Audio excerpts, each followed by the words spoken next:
This is Podtacular episode 200, Around the Ring, the big old computers versus console debate for this week, August 23rd, 2009. Woohoo! Episode 200. Oh wait, no, sorry, it's supposed to be 201. We made a blooper. Yeah, no, sorry. No, I hope you leave all this in the show. Yeah, This no. is hysterical. Oh, this is definitely blooper material. Trust us. Blooper, blooper. Alright, so let's try that again. This is the episode after episode 200. Hello, Podtacular episode 201, Around the Ring, computers versus console debate. I'm Lono for your Podtacular on the week of August 23rd, 2009. Hey, don't worry about us. See this car? We're fixing it up and getting the hell out of here.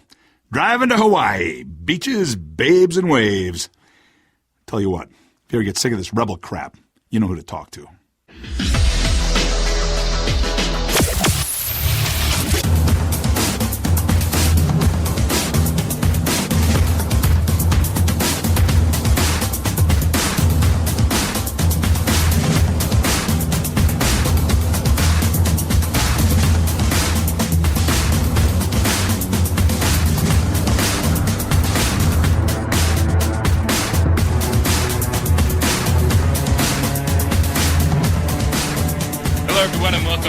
Another fun-filled episode of Around the Ring. I am back from my summer-long hiatus. I am your host, Lancelot. And, as you just heard, this is Lono. And I am Facehead. And back by apparently semi-popular demand, TheCrazyCommie. Yeah, a lot of people were saying bring him back on. Although, that was nothing compared to the massive swarm of people telling me to bring back that crazy Australian kid. Yeah, but... I listened to that episode. That was funny. He was good. Yeah, next time I want an editing nightmare, I'll bring him back.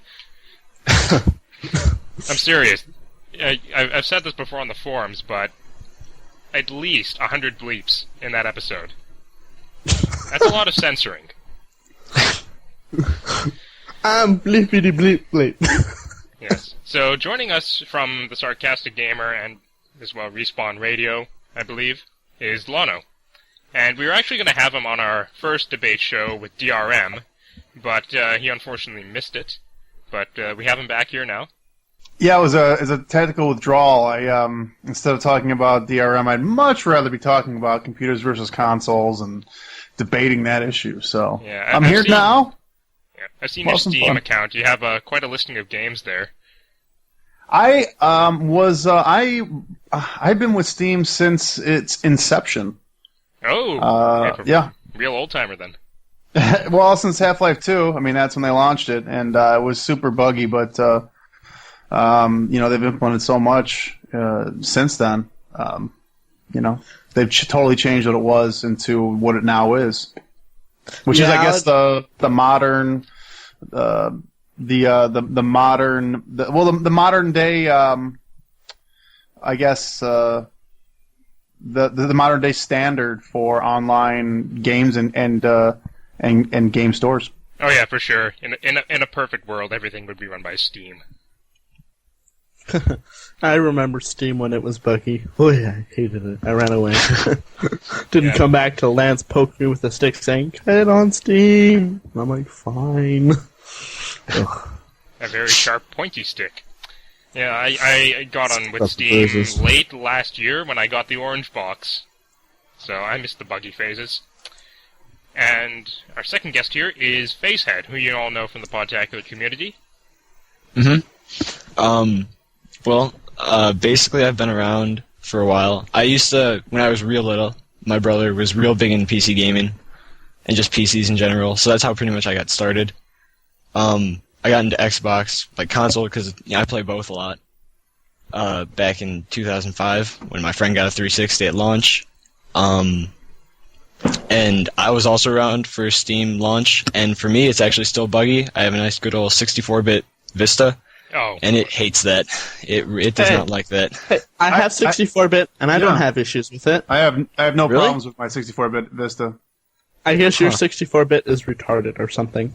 Yeah, my 64-bit's way worse than yours. Well, it works for some people and it My doesn't work for 64-bit's others. worse than yours. Yeah.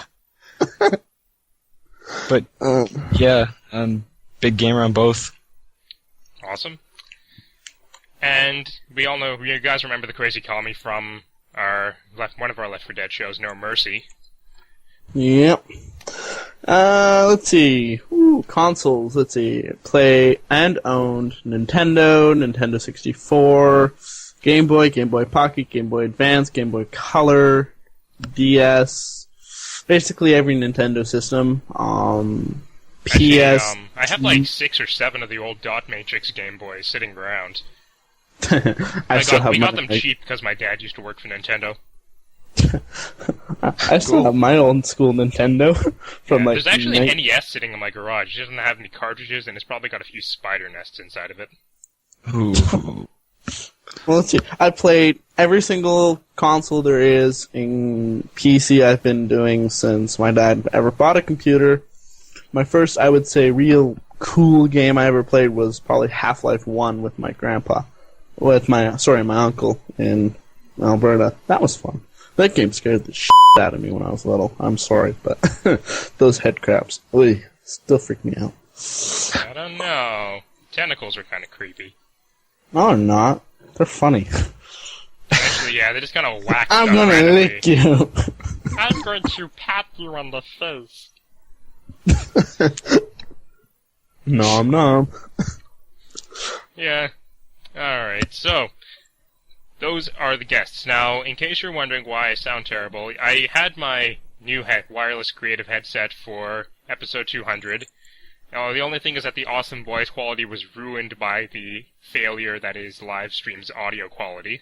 I had to actually get rid of that wireless headset despite the good quality because I failed to take into account the proximity of a local cell phone tower.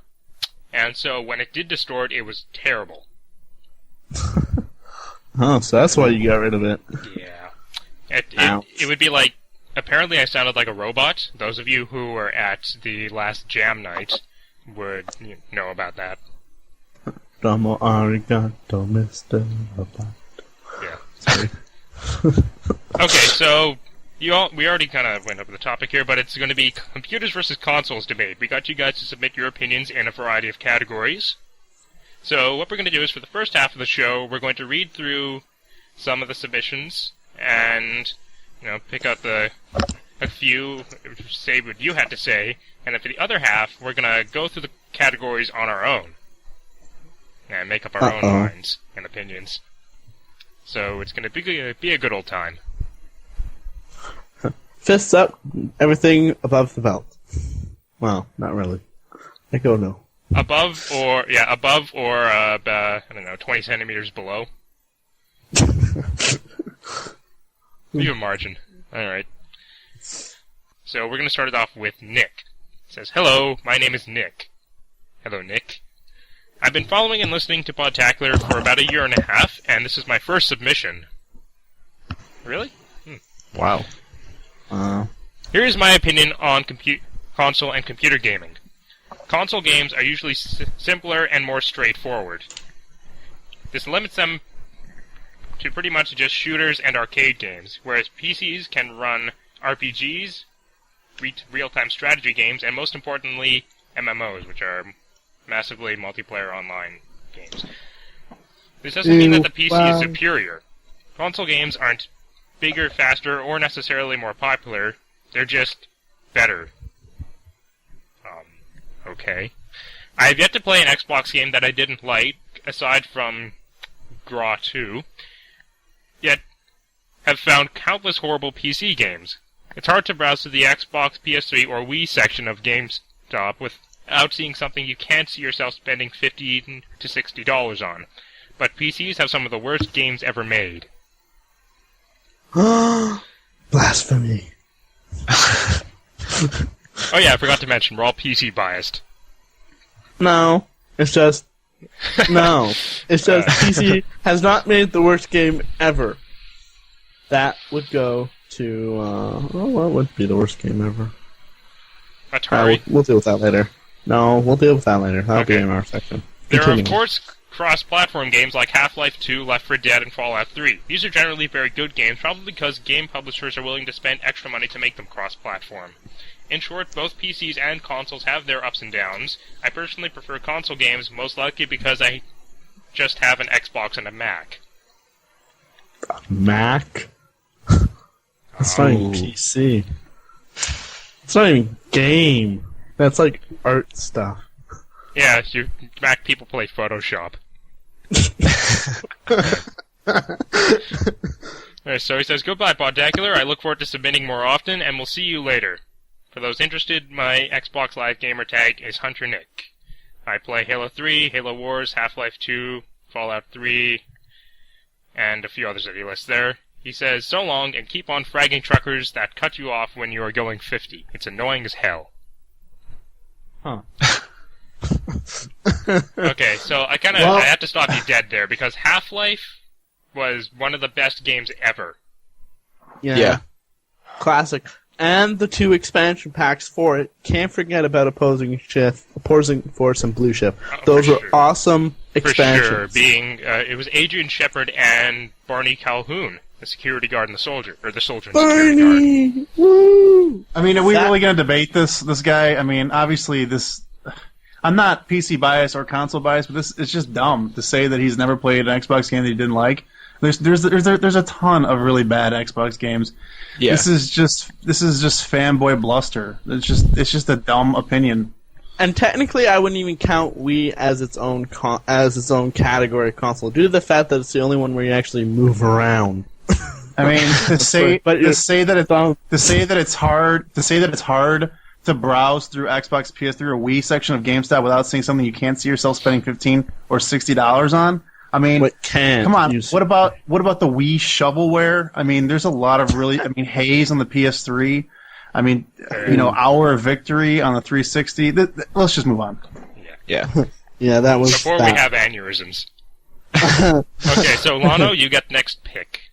Whatever. I'll just read it, everyone. This is from ODSTEJY. It says that he likes consoles better because he likes the controls on consoles. He thinks pressing triggers rather than pressing buttons are much more comfortable for him, and he thinks that consoles are the inexpensive answer for good gaming, whereas you can spend up to $3,000 on a PC. He likes PCs for RTSs, but he also enjoys Halo Wars on the console. So overall, he likes consoles better. All right, but I have to kind of see what he says here. He says pressing the right trigger instead of pressing the Z key. I've never seen a game that has ever binded the secondary fire to anything but the right mouse button.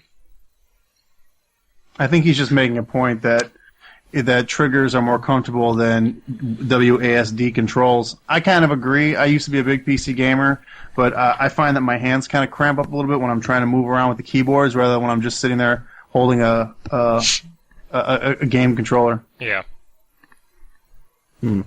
Well, I mean, the WASD, you really do have to get accustomed to it. I mean, with your whole other hand in a whole, other spot instead of close together, doing somewhat sort of same things, it is totally different. Well, after a while, your hands kind of form to it. If you let take my hands, for example, if you let them sit loose, and Commie, you've noticed this as well, my left hand sits, if you just let it sit neutral, it sits looser and more open than my right hand, so it's perfectly formed to my mouse and keyboard. I will debate, however, with consoles and talking about comfortability. I have both a coworker of mine and with controls. Let me finish. Let me freaking finish. God dang it! It's the Make-Up Word Show starring TheCrazyCommie. I make my own words. I am a dictionary. That's wordability. There you go. It's the kind of word that what's that phone company, Kudo, would make up. Hey, I'm with Kudo. Anyway, I have a coworker, and I have experienced as well. When you play a 360 controller where you have your joysticks right at an opposite angle, and then you go straight, you've been playing for that, and you get really good with it. And you switch to PS3. A good example of a game where this is actually a bad thing is Fight Night 4. Basically going from the 2 and then having it. My one coworker, he kept hitting the the PS3 button, so it kept popping up the console. So there are, one things, like, I will say this, is most keyboards are standard in general size, and same with mouses. However, a thing with consoles is there is no standard for a controller. That they'll do anything for a controller, basically. Wait. You're trying to tell me... You're breathing in your mic, too, by the way. Sorry. You're trying to tell me that there's more standardization in keyboards than in game controllers? Are you kidding me? There's only 2 different kinds of game controllers, dude. Unless you're counting the Wii, and there's 3. There's 50,000 different types of keyboards. No, there's only an Xbox controller, and there's only a PS3 controller, and then there's the Wii controller. That's it. There's 50,000. There's probably 10 different SKUs of Logitech keyboards alone. Well, Actually, particularly not the availability of different types of keyboards by different brands. More so the different layouts, or the key bindings, I'd say, is what would make more sense in that argument. Because with, console controller layouts, they're usually pretty standard. You always have, for instance, X to be U's, and you always have, specific controls for movement and interacting with the environment. Whereas with a keyboard, there's whole different kinds of layouts. Like, for instance, with Halo, it was, you would use tab to switch weapons, for instance, and you would use X to pick stuff up, E to get into vehicles. But with Crysis, you would use F to do that stuff, and you could use the mouse button to cycle. But then you can usually change it. Like, I've set it up in all my games. I've set it up to WASD space. I've set up all my games so that the controls are exactly the same no matter what game I play. That's something I'm getting at. Steam allows you to do that, too. And you know what?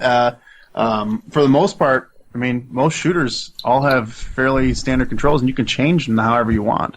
Now, your specific example of the PS3 controller and how the guy's fingers were slipping off hitting the PS3 button, well, that's just a form factor. Now, if people have complained about the PS3 controller, I don't really have a problem with it, but I can see why people would not like having the sticks so close to each other. I know JVB, former Podtacular host, complains that his thumbs touch when he uses the PS3 controller when we were playing Killzone 2. Yeah, that happened to me as well when I've used PS3s. But, that's just for people with big hands. But I think overall, when you're talking about comfortable gaming, for me, when I game on a PC, I'm sitting up, I'm sitting in an office chair with my hands over the keyboard, with my left hand hovering over the keypad that after a while gets a little tired. The other hand's on the mouse. You're sitting straight up, looking at, you're 2 feet away from a screen. When I'm playing video games on my console, I'm sitting on my couch. I've got a pillow on my lap. I'm holding the controller in a very comfortable ergonomic position. If you're going to talk about comfort and form factor for the two, I know there are people who have wireless keyboards and put that on their lap and they can sit back in their chair and do what they want. But I think for the most part, for most people that game on a PC, they're sitting at a desk in an office chair, a foot away from the screen, basically developing carpal tunnel. I'm not developing carpal tunnel, although I will admit my ass does go numb sometimes. Luckily enough, I have a comfy chair, so I'm happy as a clam. Yeah, and plus it also promotes good posture. True. So that way you won't have Rather back than problems punching later on. over a controller, mash buttons. That's something else I don't like about consoles is button mashers. That just really bugs me. Just smashing buttons. I'll admit I'm being kind of a hypocrite. I do button mash. That's because I don't play fighting games like all the rest of my friends. Yeah. Alright, so I think we can move on. Facehead, do you want to take one? So, Samurai S600 says, "Hey guys, it's the Shoddy Guy, Samurai S600, and I'm here for the hardware debate. I'll try and make sure I don't sound like a fanboy." Pretty much, what Samurai S600 says is how a console like an Xbox or PS3 lasts for 4 years when a computer lasts only 1 or 2 years because the games that come out on computer just keep on being more demanding. He also says that PC games don't, but they do last a long time because of the free user-created content. For example, he says Portal, and he's downloaded many maps for it off sites, and he's made sure to beat them all. And way after that, or soon after that, Portal Still Alive came out on the marketplace for the Xbox version, and that just had 2 maps put together. And it also wasn't free. Basically, what he's saying is that consoles don't always have the free content, which you can see with some of the map packs for, I think it's Call of Duty. But the consoles usually last longer in general because you don't have to upgrade them. Not necessarily true. PCs can last more than a few years. Like, one machine I had, I granted, with new, more demanding engines, you do have to make a bit of a graphical downgrade, depending on the hardware you're running, but overall, I find it pretty steady. I've ran a PC running from a NVIDIA 6150 LE, and I ran that thing. Well, that was my dad's, actually. I bought my own computer. I said basically the dad in the past. But I ran that thing off gaming for about 5 or 6 years. So, what I did now is, what I say is, if you're ever going to buy a PC brand new, like it's your first PC, go big. Get the latest stuff there is. And then basically you're set for the next 6 or 8 years. Because, to be honest, though right now, graphics cards, they're just shooting them out. And to be honest, I'm actually not that impressed by, the overall jumps in quality in that. I mean, yeah, you'll get a bit more memory RAM or something else, some little tweak, but I'm like, is it really worth, like, the couple $100 more? No. Buy something like that's stable. Like, I personally got a NVIDIA GeForce 9800 GTX. Same. And I can run any game now, including the ones that are coming out, max, full resolution, no video lag. Yeah. And how much did you spend on that? My total system, I spent $2,000. Mind you, so I you said go spend big, right? Yeah. And you want to make sure you can game for the next 6 or 8 years, right? Yeah. Well, I can buy an Xbox 360 for $400 brand new, and that's going to last me 5 or 6 years. And I've saved $1,600 that I can use to buy a PS3 that'll last supposedly 10 years. And then I can buy a Wii, and then I can buy any game that I want for all 3 systems while you game on your PC. Well, it's true, but you have to look at this. One, yes, PCs are more, but then in generally, you're ending up paying more to do more. Exactly. You have more internet access. I mean, the 360 has internet, mind you. So does the PS3. Yeah, it's PS3. It has a web browser in it. Yeah. And so does the but Wii. How great is it, to be honest? I can buy for $2,000. I can buy an Xbox 360. I can buy a netbook for $500, which would be a more top of the line netbook. I can buy a PS3, and I can still buy any game that I want for the system, and still be able to do as much, if not more, with that setup. True. But that's the classic debate: netbooks versus laptops versus desktops. But well, I think we're talking about cost. Isn't that the big? I mean, who doesn't want to run, super high def, 1440p, interstellar, whoop-de-doo graphics, the bleeding edge? Who doesn't want to run Crysis on super ultra high settings? Everybody does. The problem is, you're diminishing returns after you spend X number of dollars to get to that point. Okay, so then you have to, obviously it's an individual choice, but I think it's a pretty big deal, especially in these times, to go from spending $350 on a console and then spend $60 on a game versus spending $2,000 on a PC and then $50 for your copy of Crysis. That is true. Or possibly $30 if you get it during the Steam holiday special. Yeah, Steam is worth it. But on the other side, the rig that I have can play any games in the market now, including Crysis, and I spent less than $800. I have an ATI, I think it's a 4830 card. I have a 20-inch monitor. I have, I've got all the bells and whistles. I'm running Vista 64. So I think that there's obviously a lot of room between spending $2,000 on a PC and spending, $600-700 on a PC. Yeah, I think that's the other. It's also what else we use the PC for. Like, for myself personally, I needed a computer for my engineering stuff. So that was another reason for me to justify getting it over a console. Okay. Yeah, I use my PC not only for gaming, but also I do graphic designing on the side for fun. and various other things. In fact, I'm a cook. And I'm sorry, I will say this. Here's an example of a bad game. I'm sorry, I gotta say this. We came out with a cooking game. Yeah, it's all it's the fun of that cooking was without... an embarrassment. No, Lance, you don't understand. I'm a cook. That's my job. That game was like smack people in the face and make them think they know what they're doing. Did you expect It's the fun of cooking without the drudgery of actually eating anything. I mean, look. If your argument is that a lot of Wii games suck, I think we're all going to agree with you. Yeah. No question. Well, Wii does have The Legend of Zelda and Super Smash Bros. They have that going for them. Those games are awesome. I'm still curious, why? I'm pretty sure the one time I came over to your house to try it, didn't The Legend of Zelda still have text boxes? Yeah. Yes, it did. Epic silence. Tumbleweed. Yeah. Well, yes, I did admit I spent a fair bit, but I basically have. Personally, I like my PC. I do have a 360. Of course you do. I have both. I spent $2,000 on it. Yeah. Well, man, watching adult movies on this thing.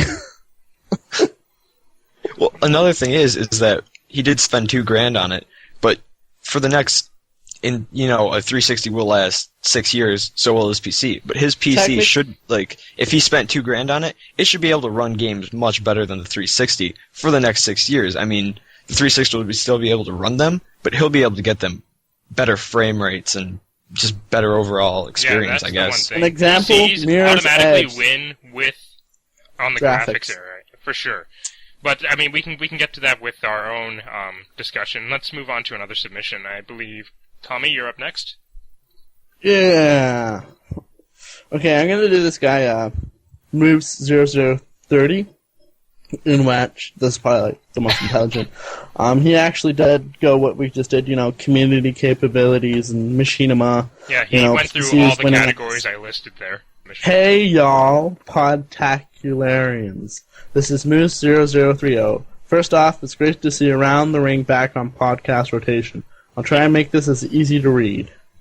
So his first is community capabilities. He basically says, depends on what community you are. Winner, he says both, none. Machinima talks about, consoles require you to have some type of capture card, and PCs use mods easier. He says the winner is PC. Easier? Yeah. Wow. Don't start with me, boy! Hardware, he talks about capabilities. Performance is definitely in PC, but the price factor does come in, and therefore it's a tie. He basically says, PC may be more powerful, but with greater power comes greater cash. That's true. Audio, he says, just depends on your actual setup. Both have good. Not necessarily. One thing that PC can do over 360s is they can have modulated sound, which I've yet to see implemented properly. And for those of you who don't know, it's kind of like this. I have two speakers sitting in front of me, but I can have surround sound with just those two speakers. Yeah, you can't do that with the console, can you? Yeah, so, I mean, this takes up... I have two tiny speakers. They're, I have a ruler here. They're, 8 centimeters tall. So a little over 8 centimeters tall. I have the subwoofer under the table. I've got an even better example. I'm wearing a headset. Oh, there you go. And these two tiny speakers, I can get surround sound. No, not just surround. 360-degree orbital sound. That's true. I do. It does feel like it's all around me. So you don't only get orbital on the x-axis, but you also get sound above and below. Mm-hmm. Or it can at least create the illusion of that. Yeah. Face, Lono, anything on that one? I totally agree with that. I mean, if you were to play a hardcore game on a console like let's say Counter-Strike Source, you need really good, a good headset for that game helps you out so much because you can hear things that you wouldn't regularly hear. Left 4 Dead is another good example. I've played the PC and the 360, and PC wins. hands down. No debate. Yeah. Continuing on, he goes, user content. Controls are obviously, he talks about PC and controller, and he personally thinks the 360 controller is better, but I would personally say that's all on what are you used to. Yeah, the controller issue is more of a personal preference type thing. Yeah. User content created has been in the PC world for a while with mods and map editors. Console games are coming out with Halo 3 and Little Big Planet, which is actually a surprisingly fun game. Actually, there's a difference there, though. Halo 3's Forge does not let you make maps whatsoever. It just lets you decorate maps that are already there. What modding is on the PC is a completely different field. I can create anything I want. For those of you who've been reading my blog, I've made those posts of my in development map for Gmod.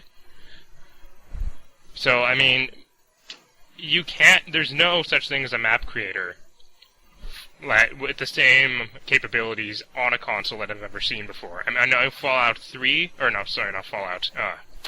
Far Cry 2. Yeah, Far Cry 2. There, that's what I'm thinking of. Far Cry tried to do something like that, but it just doesn't accomplish the same. It's the Far Cry 2 map editor is the same as on the PC. I mean, you can create whole maps on Far Cry 2. You can change the size. You can create mountains. You can raise and lower land. I mean, I don't see why you would say that's not a legit map creator. You can also create maps in the PS3 version of Unreal Tournament 2000, Unreal Tournament 3. I mean, there are games that have map creators in them on consoles. I mean, sure, yeah, the PC wins, but I mean, come on, how many crappy ass maps are there that are made on PC games? I mean, if you took the total amount of maps and filtered out all the garbage, you would be left with 1% of the totality of the maps is actually useful. Actually, I have to agree with you there. Like, take HaloMaps.org, for instance. They have something like a couple thousand files on there, and only like a few hundred good ones. Yeah. So even though that comes out on the side of the PC, how much of a win really is that? I would have to say the win for PC is the fact that usually in any other games, it's easier to find a map maker that you can use to create a good map. For sure. Mind you, most times people flood the system with crappy maps. That's not the map creator's problem. That's the person's problem. Yeah. I mean, Lance and I are going through Left 4 Dead custom maps. We found some crap ones. We found some really good ones. In fact, even I'm looking at Left 4 Dead maps to create my own. But that's the thing. I will say this, that he is right that PCs do have a longer history. I mean, to go back, does anyone remember SimCity 2000? Oh, that was awesome. Yeah. Of course. That had a map creator. That was an awesome map creator for the time. I loved I'd build up a city, then I'd just laugh at everybody as I destroyed it. 4 floods, 3 alien motherships, and 2 great fires. And don't forget the riots. My city was left with a population of 200 from a couple million. Hone dizzled. I remember the volcano as well. Oh yeah. Those were fun. And finally he comes in with the online experience in both PCs and consoles varies depending on the game. That's true. One thing I will say though, when it comes to online communities, PC wins due to the fact that it's easier to find an online community. Like 360, you have to be invited into these. You can't really go out it's hard to go out and search for groups in that. I mean, I'm actually a founding member of a clan, and we're actually 3 years old now. So, it's I would kind of totally hard. disagree. Yeah?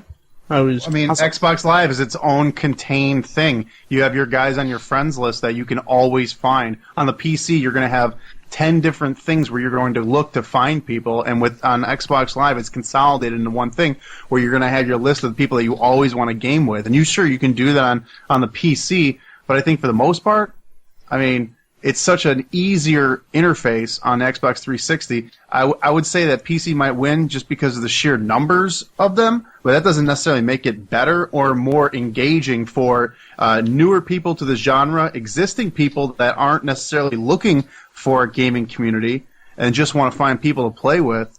I mean, the people who actually are looking for hardcore gaming communities or clans are such a small percentage of the total gaming population that I'm not even sure if factored all those people in, that it's even that big of a deal.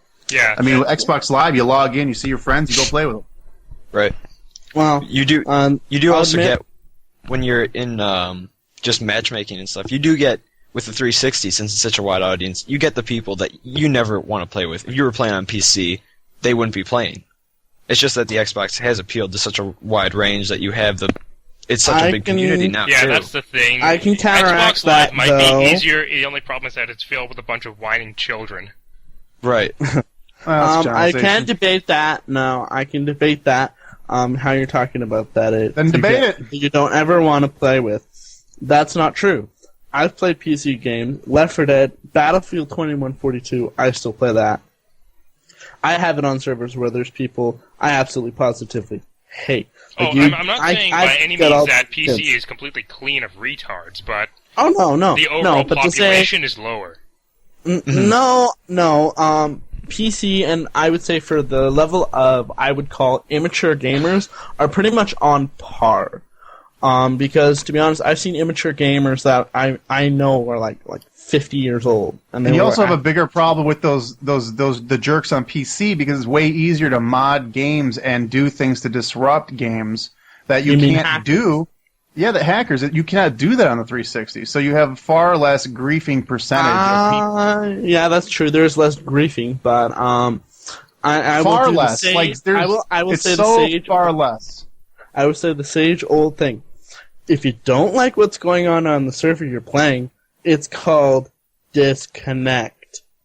Mm-hmm. Don't mind. That's one of those things. Is you don't like what you're playing? Disconnect. There's thousands of servers to go on. Dude, I was helping you out with your point. I'm sorry. I'm sick. I'm brain dead. Well, the brain dead part's, nothing different there, but there will always be whiners. There will always be hackers. The one thing, though, that makes it trickier to hack on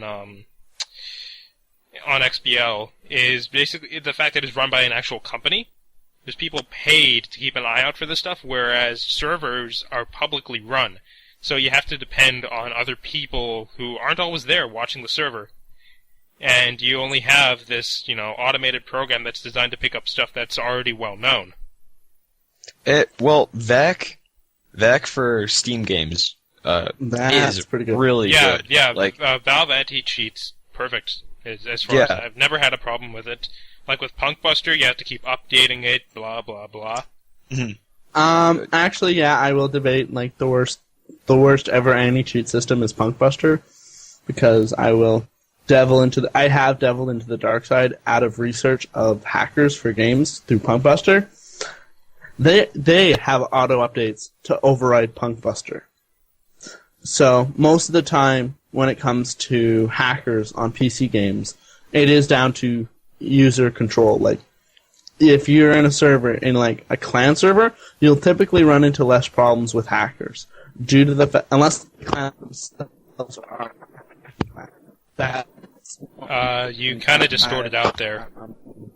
All right, he's wigging out. Let's move on to the next one. Yeah, you kind of died out there. Going dead. Wireless distortion. That's why I got rid of the headset. It's not wireless distortion. It's I'm dying. Okay. Someone else. Lono, you can take the last user-submitted one, I guess, and then we'll move on to our own discussion of each topic. Why don't we just move on to our own discussion? Well, I don't know. Nemesis makes some really good points down here. He seems to have an intelligent setup here. Nemesis thinks that for community capabilities, computer wins. For machinima, obviously computers would win for that. Hardware, audio, and graphics. I think he thinks out-of-the-box computer obviously is not going to cut the mustard, but if you can build your own gaming rig, that the PC wins. That's something we could probably talk about, straight out-of-the-box comparison. Yeah. I mean, unless you're buying an Alienware computer, you're not going to get an out-of-the-box rig that's going to play the kind of games that you want. Oh yeah, for sure. You know? And just a warning to everybody out there: don't spend your money on anything made by Voodoo. Okay. Voodoo. Overall, he thinks that computers and consoles are different for two reasons. Computers are for gamers who enjoy spending time learning, and for the console, they're for gamers who enjoy instant action. So, learning, I'd have to say thumbs down. Instant action, I had to say thumbs up. I play Left 4 Dead. I don't care how the engine works. I just want to kill zombies. If that's not instant action, I have no idea what is. And should go back to my room, close the door, and die. If you do that, I get your stuff.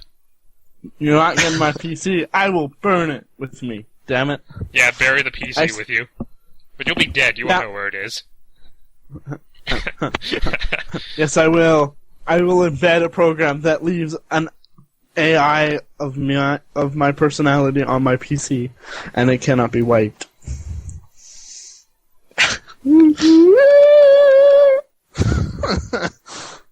Alright, so sorry, we kind of paraphrased those submissions there, just in the interest of time. Because if we read them word for word, we'd probably be here for a few hours. Enough of their time, it's time for our time. Yeah, we want to talk. Yeah. Yes. Me. Okay. Alright, so, you guys saw the list of categories up on the front page entry. So, the categories that we decided to go through are community capabilities, machinima-related capabilities, hardware, audio, and graphics capabilities, all in their own categories, controls, user-created content with capabilities and diversity, the aspects of online gaming, and just an overall. So, I guess we can start talking about community capabilities. Alright, well, right out of the gate, consoles would win this. Due to the fact that you buy a console, you get online, there's already established a community. I think we just talked about this, though, didn't we? Yeah. Kind of. So let's move to Machinima. Yeah, well, Machinima did... sorry, go ahead. No, you first. Okay. Ladies I don't first. I mean, if you're going to do Machinima, besides Halo, what Machinima are you getting off the console? I mean, Gary's Mod, you've got all this other stuff. I mean, obviously Red vs. Blue is the most well-known of the Machinima. But, I mean, besides Red vs. Blue, is there anything else that would lead you to believe the consoles would win this? No, because you have to buy a whole plethora of hardware to do it, and plus there's no way of easily doing it all on that machine. Right. And again, this kind of cycles back to user-created content. The one thing that kind of sets PCs apart is you can't just customize the maps, you can also customize things like weapons, player textures, things like that. Player models, so you can kind of create anything that suits your needs. For your Machinima purposes, as well, you already have the editing there. You'll have all the editing software. You have everything you need to, compress it, and it's easy to stick it up on the internet through YouTube or machinima.com. And hardware capabilities, we already kind of talked about that. It's a cost factor. I mean, obviously PC's going to win, but it's a win through spending. You're outspending somebody else. But while we're talking about this, let's talk about, since we didn't get to it, let's do out of the box. If you're talking about out of the box capabilities, I think you have to go with a console, because you're not going to buy a PC from Dell that's going to play, Far Cry 2 or Assassin's Creed on the PC, that's going to look anywhere as near as good as a console would. You're not going to be able to play Grand Theft Auto 4 on a PC and have that thing run at a rate that you're going to be able to play it at. So right. I think that's a big factor too, unless you're going to spend $2,000 to $3,000 on an Alienware or Voodoo machine straight out of the box, which most people don't do. That's a very small segment of the overall PC buying group, because for the most part, people who own gaming PCs built them themselves. Yeah. Yeah. Either that or I believe didn't Commie, you get yours bought your custom. I built mine, but I did it through a subsidiary in the fact that there was parts in which that I wanted to make sure that it ran perfectly. And these guys know what they're doing. So Unfortunately, that actually increased my cost of my overall system to $2,000. I actually cost it. If I had actually spent the time to buy the parts and build it all by myself, I probably would have spent maybe $1,000 and a bit. Because I really didn't want to build this thing. Because, to be honest, I didn't have time. I work. I have to wake up at like 4 in the morning, and I don't get home till like 5 o'clock at night. So it's not like I have a lot of time to build something. So I did it for more so convenience and actually supporting a PC company because that's where I live. So I did kind of like, support my country, woo, that kind of thing. You get what I mean. Hooray, but economy. I will admit that my dad does out of the box PCs. An example of an out of the box would be like you're getting like low in graphics card every time, without a doubt, unless you're like buying Alienware. Like they're about the only good one that's really out there. HP, Dell, they're headaches of their own. Yeah. Did you know that Dell, when you buy a Dell computer, that hard drive will only work in a Dell computer? What? Mm-hmm. That's mildly retarded. No, That's crazy. that's Dell. That's Dell making a monopoly. So they make money. Well, and the same thing should go with Alienware because Dell did purchase Alienware a few years ago. Correct me if I'm wrong. I don't know. Yeah, I'm not too sure. I don't go through Alienware.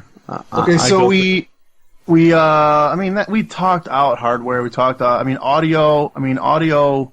It is what it is. You can hook up speakers to both systems. They have optical out on both consoles, so I don't think that there's any difference. Obviously, you have to spend an extra bit of money to get an optical out card for any computer that you buy.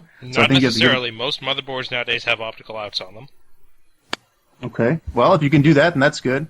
But all consoles, well, except for the Wii, have the optical out capability.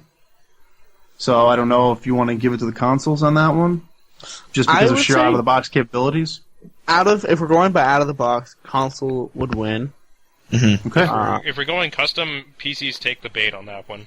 See, that's just it. It's a money issue. Always. If you look at this stuff, most of it you could say PC wins if you're not playing out of the box. Ah, there we go. You're Skyping out. Skyping out. All right, we'll just keep going. Yeah. We already talked about user-created content. We did controls. Controls is obviously a personal opinion thing. I want to talk about the online gaming aspects, gameplay, security, voiceover, VoIP, all that good stuff. Yeah. Because I think that consoles win in a lot of this stuff, especially security. If you're talking about gameplay, you have the matchmaking stuff that you don't find on most PC games, and also talking about online chat. Unless you download a third-party client or you use Steam, you're not going to get voiceover. Not necessarily. Most games nowadays come with built-in VoIP. Pretty much every game, multiplayer game I've seen has VoIP built in. Battlefield, Crysis, Steam, obviously Steam has it. But it's a standard nowadays that since VoIP has gotten a lot easier to do with better codecs that take up less bandwidth, then, it just makes it a whole lot easier. I think that I will state in defense of yes, consoles VoIP and just their ease of access are easier. But with third-party VoIPs on PC ones do sound better. If you know what you're doing. Disagree. You haven't been in our event that we run for my clan. Yeah. I've set it up. I'm actually the event administration, so I know event. I've set it up that you can have the shittiest mic, and you'll sound. Everyone will be able to understand. Okay. It. Basically, so if you want to have crystal clear sound, you have to have an administrator set up a closed environment where you're going to have people all playing together on a closed server, and you have to have somebody administrate that. Whereas on the console, I can have crystal clear voice communication on my Xbox 360 without having to deal with you.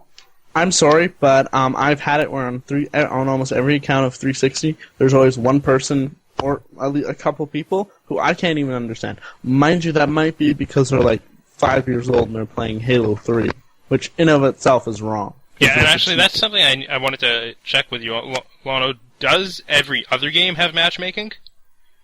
Well, Gears of War 2 has matchmaking. Call of Duty has matchmaking. Halo has matchmaking. There's matchmaking for most new games. Not necessarily. I mean, Rainbow Six Vegas has Vegas 2 has matchmaking. A lot of these games do. Yeah, I could go on, I guess. I can't think of any others off the top of my head that have specific matchmaking, but I mean, it's a big feature. I mean, if you want, and plus you can get into a party on Xbox Live. You can party up with 8 people. You can all be playing different games, which you really can't do on the PC unless you download a third-party client. Or you can all party up and go into into your own game, and it's out of the box. There Skyping out, dude. Skyping out. Can he not hear us? Commie. Commie? Well, what up, Facehead? Do you have anything you want to add? Not really. I mean, you do have the third-party programs for the PC, which you do your voice through. But I mean, them compared to like the Xbox mic and party system, I mean, there really is no comparison. The Xfire or Vent, I mean, it wins voice quality, and I mean, you don't get your dropped calls like in Xbox Live until this new system update. I mean, you just get kicked out of your party randomly, and you would have no idea why. It just felt like you didn't belong there. Yeah. I mean, while it's more of a hassle on the PC, it's worth the quality. And all of your friends have to be on Xfire, though. Right? True, but I mean, you meet your friends through the game usually. You guys are talking about a very small segment of the total gaming audience, even for PC gamers. You know, I mean, you're talking about, you know, people who play in clans and get on Xfire and set all that up on a server that is going to be able to play Crysis, you know, with, you know, 32 people. You're talking about an extremely hardcore segment of the gaming populace. And if you want to talk about overall aspects, you're talking out of the box, ease of use, I don't see how you could, I mean, sure, PCs can approximate what consoles do, but consoles do it every single time, all the time. Sure, there are drops out of party. That happens. There's no doubt about it. Well, if we look at it, because the way I was kind of going to go at these categories here is not particularly from the aspect of ease of use, but just overall, what can they do? Well, I think if you're going to talk about declaring a winner, you have to talk about ease of use. That's part of it. If it's so obtuse that it's so difficult to use, then how can that not be a factor when you're trying to decide which one's better? All right. I think ease of use will do it. I'll do a defense of PC. There are stuff, you know, yes, there's third parties in that, but they're not that hard to set up. They aren't. It's just you got to install it. And you have to know about them too. Well, come on. You have to know about them. Granted, however, they're not difficult to learn at all. No, they're not. It's just very simple. Go here. That's all right. You and to be honest, in defense, to know about them, chances are there's someone sitting right next to you in your class that knows a program. I mean, using MSN, everybody uses that. That's a third-party thing. Even using Steam, I still had voice issues. It's also dependent on the microphone, dependent on your internet speed, stuff like that. You know? Well, that also can be the same applied to the same thing for console. It's also connected by internet. So in the end, if you're talking about like connectivity and all that, and if we were going to get into the wireless into the online aspect, is you're only as good as your internet connection and your equipment. But first and foremost is your internet connection. But console microphone equipment is pretty standard. Everybody's got an Xbox Live headset that they use. Whereas most PC gaming, everybody's got different stuff. Yes, but most microphones have a basic minimum standard too. Well, I bought some pretty crappy mics, man. I mean, a lot of people own crappy mics. Just play a game on the PS3 online. Yeah, oh, boy. I have. So.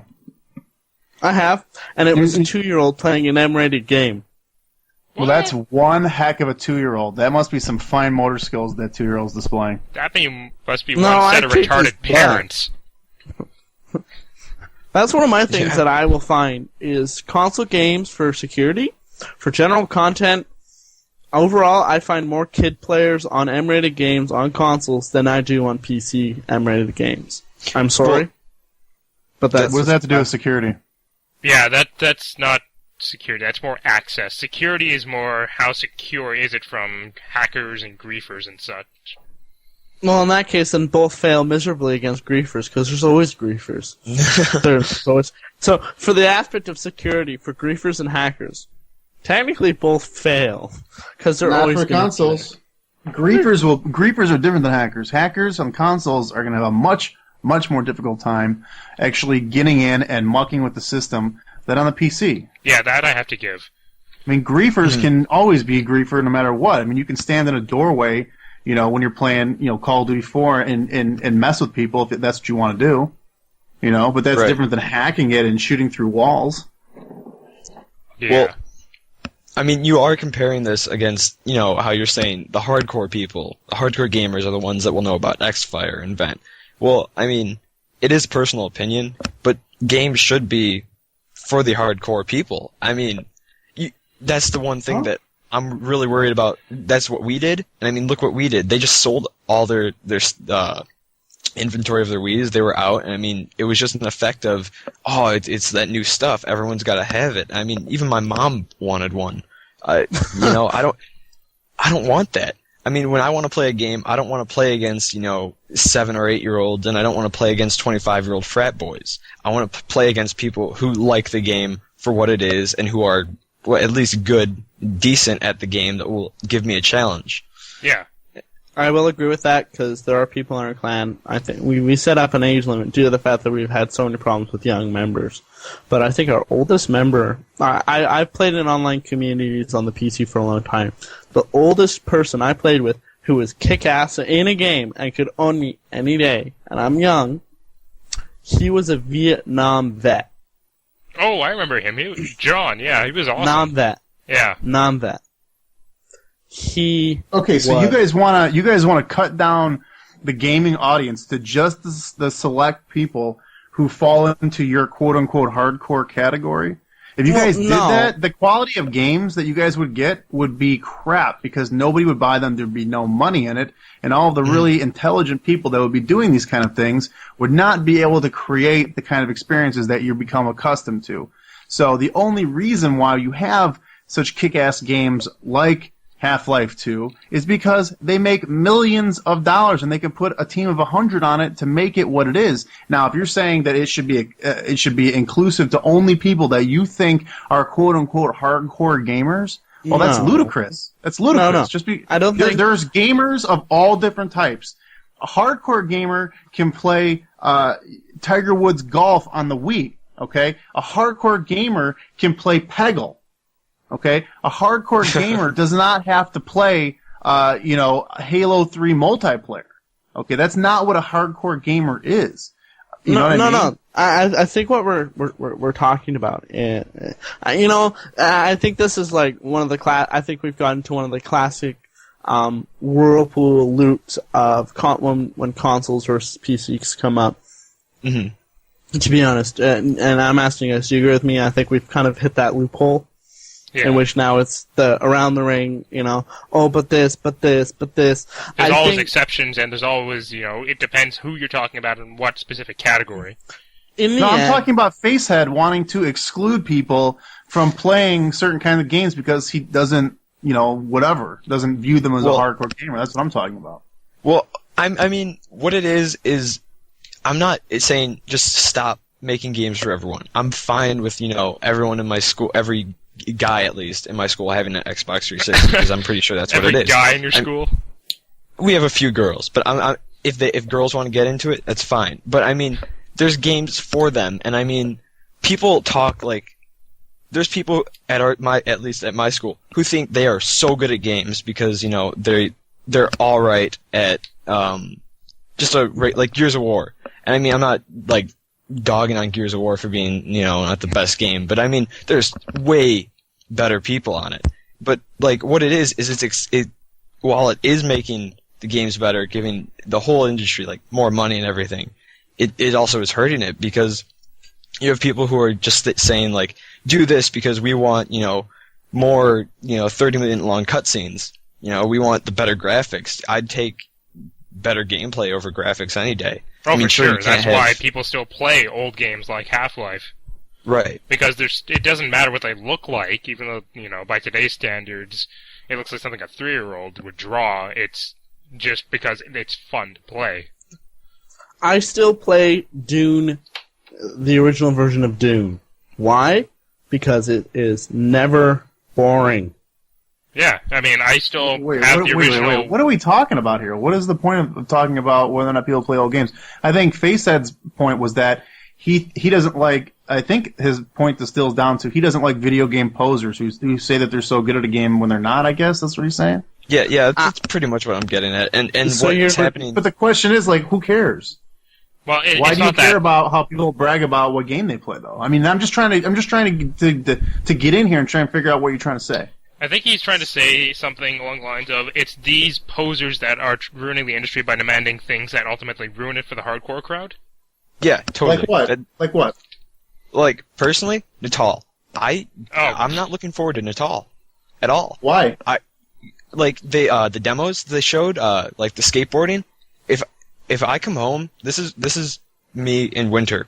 I'll come home from snowboarding, and I'll just put in skate. I'll lay back. I'll still be in my snow pants and stuff. I'll have a blanket next to me, and I'll just lay back playing skate. I don't want to have to stand up and, be like in the game, doing all that. And I know that they've said that, they're not going to have every single game use Natal. But, I mean, even some things, it's like, I'm just like, I don't know how to phrase it, really. But You don't think it's, that motion control games are, they're not the way of the future. It's not a good way to take games. Yeah, because one of the things that kind of gets you immersed in a game is ease of control. And there's nothing really immersive about randomly waving your arms around, especially if there's nothing coming back up your arms. Because when we move to manipulate the world, we get feedback like, okay, I'm touching this. Or, this is hot or something. But you don't get any feedback from motion system, which is why it's ultimately not going to work. Well, it just depends on what kind of game you're talking about. Like, I play Wii Sports Resort and love it. And I'm a hardcore gamer. I play all different kinds of games. But, you do get a tactile response when you do certain things because the controller will vibrate. And you'll get to a point where you will get some type of force feedback. I mean, I agree with what you guys are saying. Now, I think what Facehead was trying to say was that he doesn't want Skate 3 to be all Natal only because he loves the Skate series and wants to play it, but doesn't want to play it that way. Right. I don't think that has anything to do with what he was saying, though. I mean, those kind of things come because of innovation with technology and has nothing to do with people clamoring for Natal. Video games have become so obtuse and difficult for new people to play that you're not attracting new video game players. Now, you have the Wii, which is with its very simple controls, and I can get my wife to play it, I can get my 4-year-old daughter to play it, and they love it. And now my 4-year-old daughter loves playing the Wii, and her next step up will be the Xbox 720 when she starts playing games on there because she finds the games on the Wii to not fulfill not scratch that itch that she's looking for. But when I gave her an Xbox 360 control to play, Viva Pinata Party Animals, she didn't have a clue what to do because there's 16 buttons on it.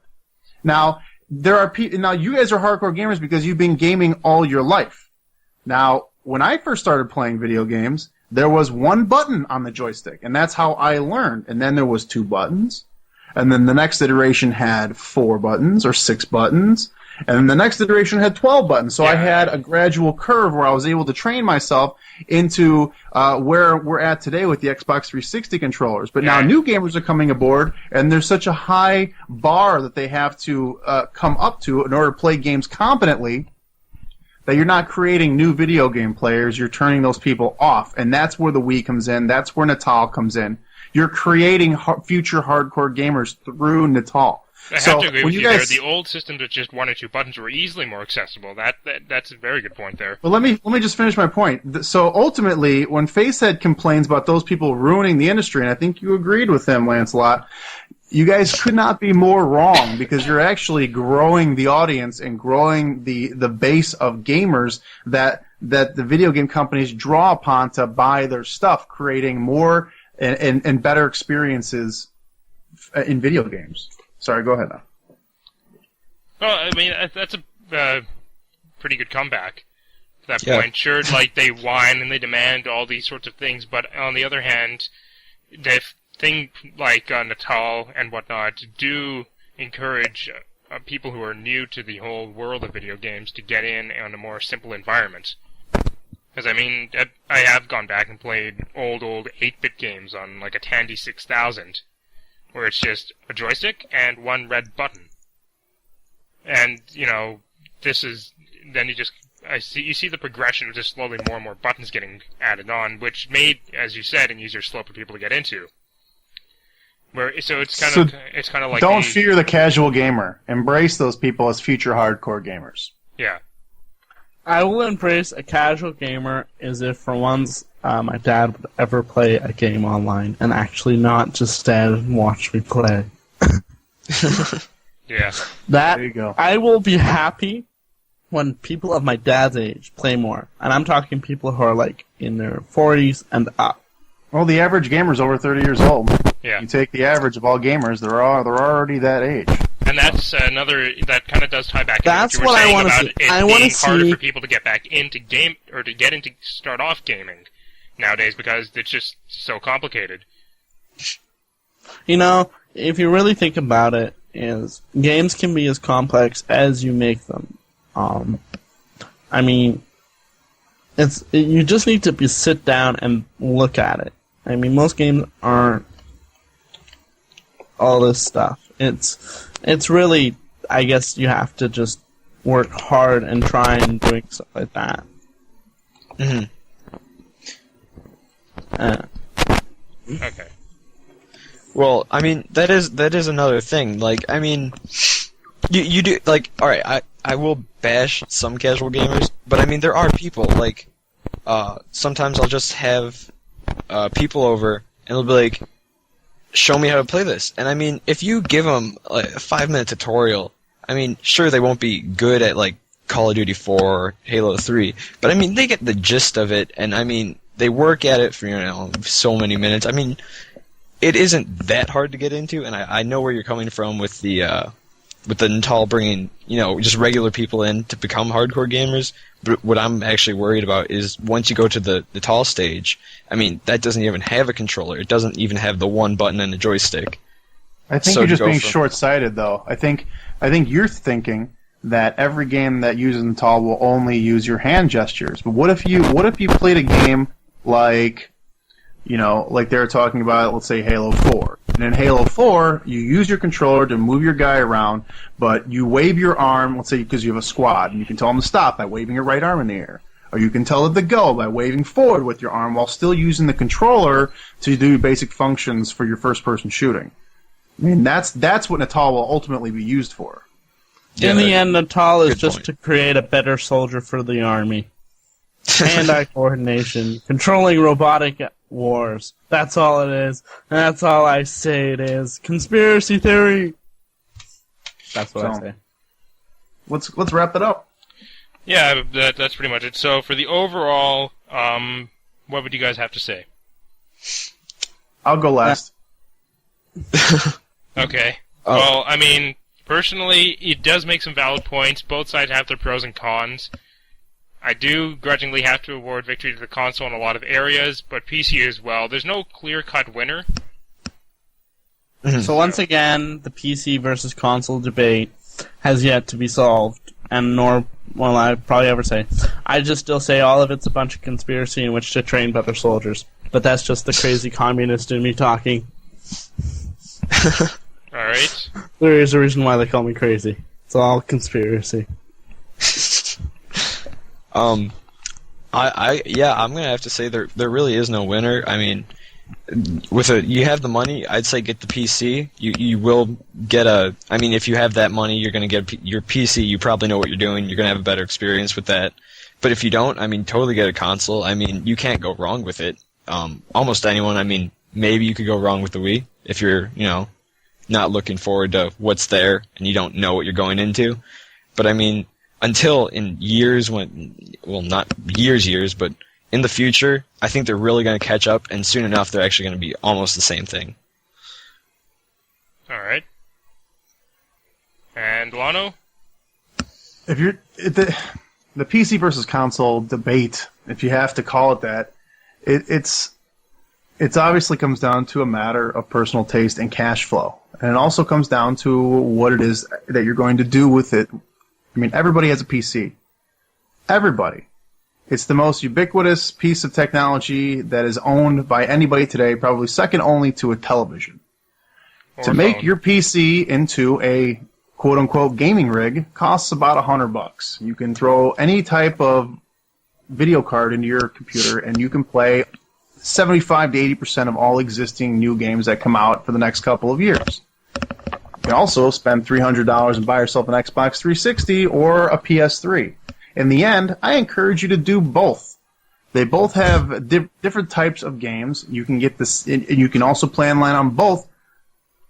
In the end, there's going to be some great games on the PC, like World of Warcraft or The Killing Floor or, Left 4 Dead that you're going to want to play on the PC, and then you're going to go over and play Halo 3 or Call of Duty 4 or Batman Arkham Asylum or Assassin's Creed 2 on your console. So in the end, why choose? Yep, that's a pretty good point there. Mm-hmm. If you can get the best of both, then why not? So, True. guess that ends in a tie. It's a real big surprise, too. Woo! In a classic match between console and PC, no clear winner has yet to be decided. And so continues the decade-long battle. Anyways. So, Lono, add me to your Facebook, but I mean your Steam. Steam me. I play Left 4 Dead and TF2, and I have TF2, but I don't have Left 4 Dead. you should. It's fun. Killing zombies. I have it on, Perfect I have it on stress. 360. Are we signing off, or is that the end of the show? I think we're well, I mean, unless anybody wants to add anything else. You follow me on Twitter, LawnoSG. Awesome. Alright, so, just a couple of things before we commence the wrap-up here. Around the Ring is going to be back on. Now, I must announce that there might be a drop-off again soon. Because we all know, and for you Americans out there, school's already started. Mine does not start until September 9th-ish. And I might have to give up doing Around the Ring for the duration of my school year, just because of the sheer amount of work that I'm going to have to be putting into that. So, potential drop-off, I will let you know on changes occurring with the rotation. Second point here, the community jam nights. People have been having a lot of fun with those. Last one before I go to school, I still have to see how it's going to work. But if I can, I will keep posting them, but this is going to be effectively the last one that's going to be on for sure, coming up this Monday at the usual... Well, actually, I think I was pushing an hour earlier, 7 Pacific. Might change, so keep an eye on the topic in the forums. And I believe that is it. So, send in your comments, questions, and submissions to podtacular@gmail.com. Your submissions are what makes the show what it is, so be sure to submit. Keep an eye on Podtacular for an invitation to send in your submissions for next week's show. You can call our listener voicemail at 206-888-HALO, which is Halo, and leave a Halo-related message. We play these back regularly on the Call-ins and Tales from the Foxhole show. Make sure you call in for episode... never mind. Be sure to check out our website at www.podtacular.com, and while you're there, check out the forums. There are many regular Halo events you can get involved with and meet some cool fellow gamers. If you want to get involved with the community, you can check out the Podtacular Professional and Recreational clans, the PC Recreational clan, community staffed events such as the Jam Nights, and much more. Thanks to everyone that contributes to Podtacular by dedicating time to lead events, working on the site to keep it up and running, helping out with the bills by donating to PayPal, following us on Twitter and Facebook, or subscribing to the show on iTunes and Zune Marketplace. And be sure to check out the other shows on the GamerCast Network: Gamertag Radio, Uncle Gamer, Sarcastic Gamer, Achievement Junkie, the GCN Video Game Show, Retro Force, Podtoid, Podcastle, and JVB's show, The Post Game Report, at TalkingAboutGames.com. Oh, it's one after that, and Destructoid. There we go. And the next show, don't know what it's going to be. Deathstorm didn't return my email, so... Where is Deathstorm? Did he fall off the edge of the earth? No, it was his Betty Bye time. Aw, Mommy tucked him in. With his teddy bear, saying him a lullaby. And a sippy cup. Oh, I love those. Yeah, they're so good, you can turn them upside down and they don't spill. Yeah. Alright, so... thank you all for listening. This has been the PC versus console debate. I am your host, Lancelot. This is Lono from Respawn Radio. This was Facehead. And this is still the conspiracy theorist, TheCrazyCommie. Alright, guys. Thanks for coming. Have Thank a good you. evening.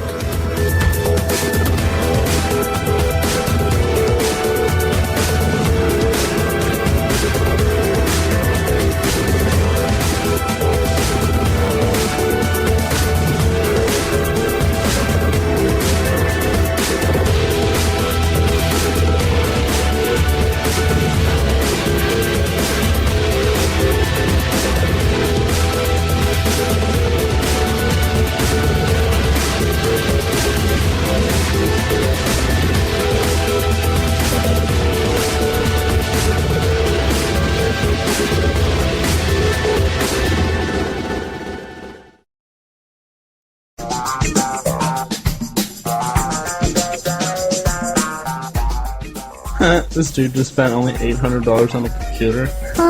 I spent $2,000. Are we all set? I believe so, so we'll just, I was born ready, mother. Mother, refresh? Oh, yeah. Refresh. Accelerate your breath. Okay, you have to be quiet, dude. Can you guys bypass me? Because I've got something that's popped up. not Chicka Bow Wow. No, it's called First Play Game. Oh yeah, not. Oh, mother. What? The recording thing wasn't on. What? No way. Just kidding. Alright, well, I'm gonna be heading out. Yeah, I know about that. But don't. The band llama wants to say hello to you. I saw those pictures, I liked them. You should never jump it because you take more damage.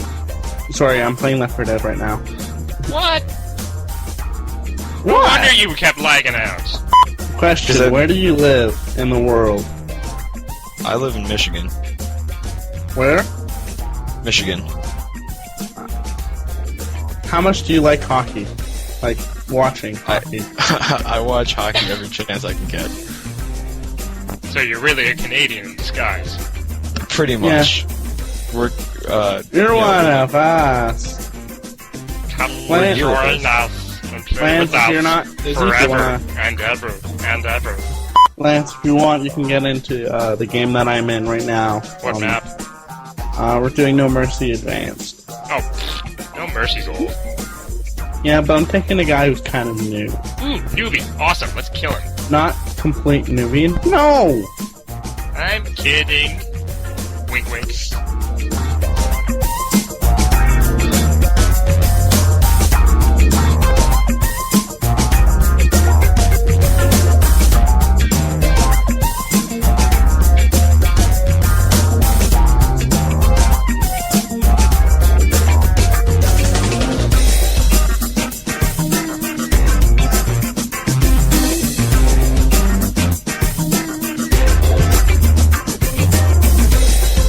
This week on the GamerCast Network, Podtoid records a running commentary for the Double Dragon movie. Rent, buy, or not download a copy of this flick or you'll be incredibly confused.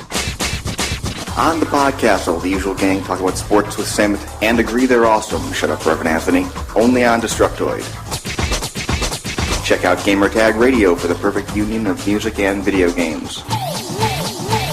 Discover the community that brings you all these great podcasts and more at GamerCastNetwork.com.